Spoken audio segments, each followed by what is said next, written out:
Hi, it's Garvales here from Plusxp.com, and today I'm here at the Eurogamer Expo with Ted, who's a quest designer from Fable 3. So, can you just take us what's different about Fable 3 from Fable 2? Well, I'll talk about what's on screen at the moment. This is one of our newer quests. It's called Morningwood Fort Battle.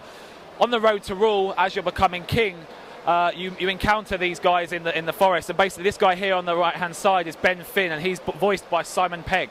So we've got a lot of great Hollywood voice talent. We've got Sir Ben Kingsley, John Cleese, even people like Jonathan Ross have jumped in to help us out, so it's very exciting. But anyway, I'll go back to the road to rule for a minute. So you start the game as a young prince or princess.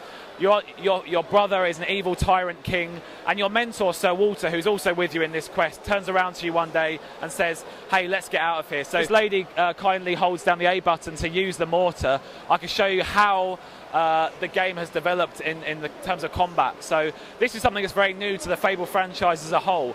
As she moves around with the left stick, you'll see the reticule will move. She's actually manning the mortar, and when she presses A, it'll fire. So what she's got to do here is they've basically said to her hero, she's a princess, because obviously it's Fable, you can be male or female, and they've said to her, destroy this scarecrow. So if she presses A, she'll blow up the scarecrow. So this is basically, you've come across this fort in the middle of nowhere. They're holed up by Logan has sent them, your brother. Logan has sent them to this place and said, hey, you need to go here and clear the fort. But it turns out that it's actually a trap. He wants them to die, essentially. So you've come across them, and they've said to you, we will believe in you as a prince and a soon-to-be king, or queen, if you help us tonight. So all of a sudden, night comes, and the Hollow Men arrive. So you might remember the Hollow Men from Fable 2. They're back. They're more badass than ever before. They're now equipped with ranged weapons. So you've got to be careful. And we've changed. Yes, Hollow Men are in Fable 2, but these are completely new Hollow Men. We've redesigned them from the ground up. They're completely different in the way that these guys fight. So what she's doing now is it's almost whack-a-mole with Hollow Men. So if she moves over to the left-hand side, I mean, unfortunately she hasn't got headphones on, so can't hear what they're saying, but here they come, they're starting to stream down. So you've just got to blow them up and defend the fort. So it's a really different side to Fable. It's not something we haven't really done in placements in the past. It's really exciting to be sort of pushing combat in not just a sword and gun direction, but also having these emplacements. And this goes on for about another minute, and then I can actually show you how the combat itself has changed. But while that's going on, I can talk to you a bit more about Fable 3 as a game. So the actual world is set 50 years on from Fable 2, and it's as I spoke about with Logan, the world is going through like an industrial revolution. It's starting to become a very poor world. The taxes are ridiculously high, and what you have to do as a prince or a princess is travel around Albion, making people believe in you as a ruler. It's a bit like kind of what Obama does, and what any president or prime minister does, where they have to go around the country and say to people, look, I promise you this, I promise you that. And then when they get to being king or prime minister or president, the public turn around and say, right, you promised you'd reform the NHS. Where's the evidence that you're going to do this? And people, you'll make promises. You'll go to a place called Misspeak, and you'll say to people, I promise you that I will come back and give you guys food, and I'll give you guys shelter. You become king, and these people say, here's the contract you signed. Do you do it? And obviously it's a Fable game, you can do whatever you like, but whatever you do, there's always going to be a choice and a consequence. And what I think is great about that side of things is it's very poignant with what's going on in our world right now. And everyone's saying, oh, David Cameron should be doing this, the new government should be doing that. And then we're now saying to the player, these are the same questions that our Prime Minister is getting every single day. Now you have to make those decisions for you. So the morale system's totally gone up tenfold then? Yes, I mean, Fable 3 is no longer about being good or evil. There's a really fine grey middle ground. And the lady was saying to me here that yesterday she was playing the opening quest, where I won't go into too much detail because I don't want to spoil it, but there's a real poignant choice.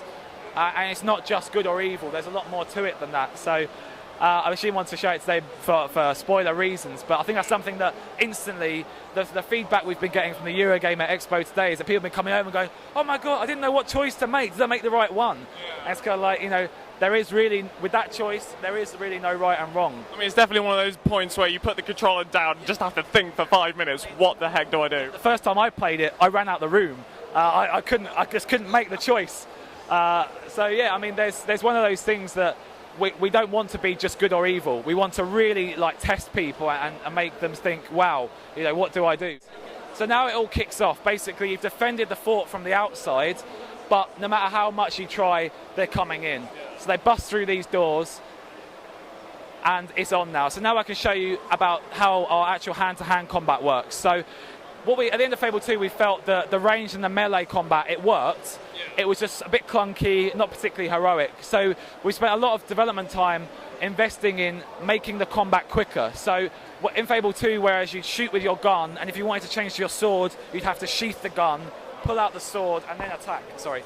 This time around, you just simply go, get your sword out, bang, with your left hand, shoot. If you want to cast a spell, you can do it straight away. So you can pretty much combo. Yeah, you can pretty much chain attacks together, and it feels so much more heroic. We've had a lot of people come over going, wow, you know, we haven't changed the way that you use the combat system.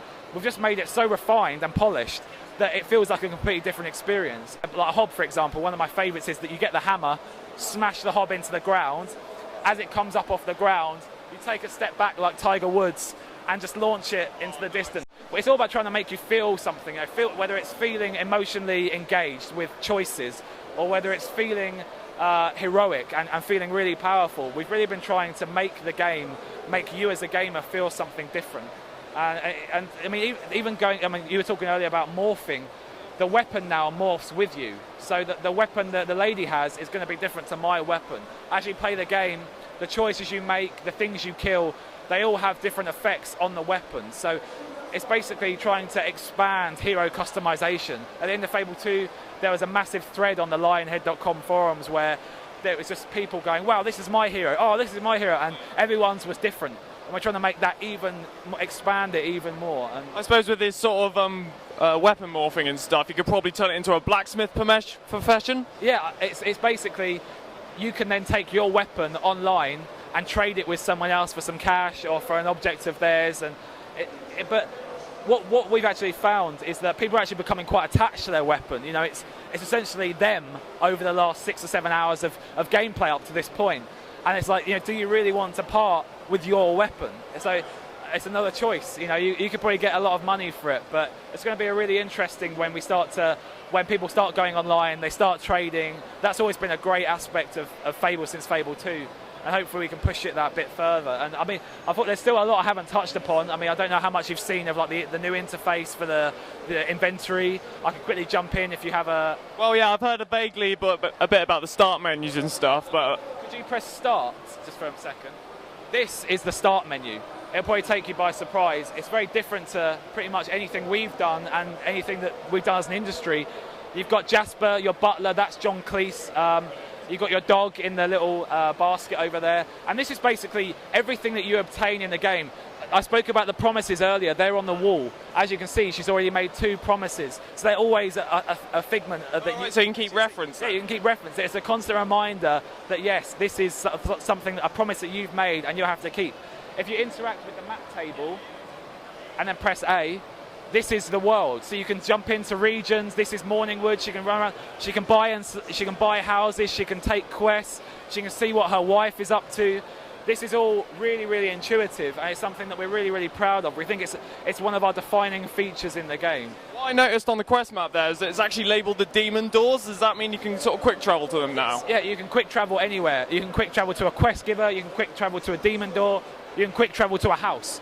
It's all about just accessibility and trying to make everything really intuitive and get you to places because I personally, when I play a game, I like to run around, I like to explore, but we're very aware that there are people that don't want to do that. They want to go, right, I want to go to that demon door and I want to go there now. So we enable that via this. The hours I spent looking for demon doors. Yeah, and now you can see them on the map, you know, so we've still got lots of secrets. This is an overview of the whole world of Fable. So if you go all the way down to the bottom, keep going all the way down, keep going, keep going, keep going. This is Aurora. This is something we're not really touching upon, but it's something you can see from the outset. And it's really exciting to see that, oh wow, these are places I'm going to visit at some point in the game. And I suppose you being a quest designer yourself, you put a lot of man hours into this game. I mean, what's your involvement with the quests and stuff? So I make some of the core quests. So I've done the morning with the quest that this lady was just playing is something that I've worked on with a team of people, and it's really my job just involves working very closely with the lead designer Josh Atkins, getting feedback from Peter, working with my boss Alex Skidmore, and just kind of as a unit, as a team, crafting a really integral experience to the game. Because if you're on the core story, obviously it's something that people are going to play. So it makes it something that we really have to be very, very careful of, and make sure that every core quest is different in some way.